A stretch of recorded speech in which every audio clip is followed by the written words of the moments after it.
Sunday's season finale reunited Rick and Morty with Mr. President, guest voice Keith David, for the first time since he enlisted their musical talents back in season 2, although the reason for their meeting was considerably less swifty this time around. Or was it more swifty? Did we ever settle on an actual definition for that one? Anyway, in addition to POTUS's little favor being a total waste of Rick and Morty's time, he wouldn't even take a damn selfie to commemorate the occasion, prompting the disgruntled duo.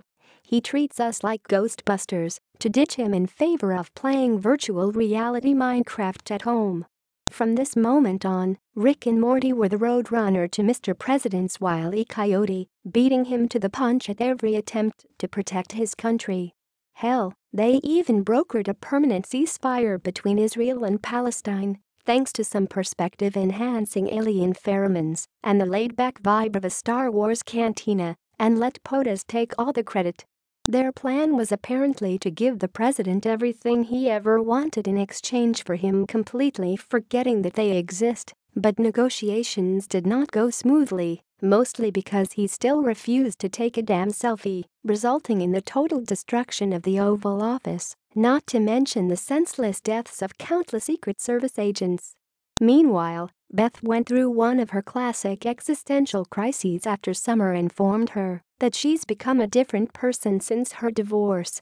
Rather than taking the damn compliment, she has gotten kind of red. For what it's worth, Beth became convinced that she's actually a clone of the original Beth, who's now journeying through the cosmos to find herself.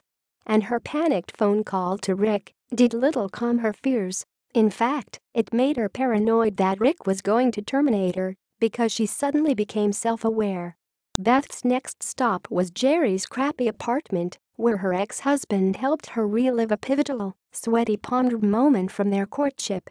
"How lucky I am to be loved by such a simple, honest, simple man," Beth said, concluding that she must be a clone. "This isn't the woman you married," she told him, "because this woman loved you." Was it everything a guy could hope to hear from his ex-wife? Not exactly. But was it enough for a spineless emotional doormat like Jerry? Duh. The episode ended with the Smith family, Jerry included, gathered around the dining room table, with Beth telling her father, in many ways, things will be like season 1, but more streamlined. Now, Jerry and I are a happily married couple, and the idea that I was motivated by a fear of you leaving can be eschewed.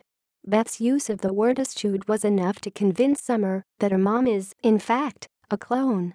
But wait, is Rick really choosing to stick around in this reality, despite everything going back to the way it used to be? There are infinite timelines, he told Morty earlier in the episode. Why would I stay in one where I trashed the White House, became an enemy of America, and became the lowest status character in my idiot family? But rather than leave, he simply convinced the president that he swapped places with fly-fishing Rick. Could our Rick be maturing, emotionally? I'm pretty sure that would be the series' biggest twist of all. And then there was the final post-credits scene of season 3, which featured the long-awaited return of Mr. Poopy Butthole. "See you in season 4, in, like, a really long time," he warned viewers, adding that by the time we see him next, he might be sporting a long, white beard and have a couple of grandchildren. And at this rate, why would any of us doubt him?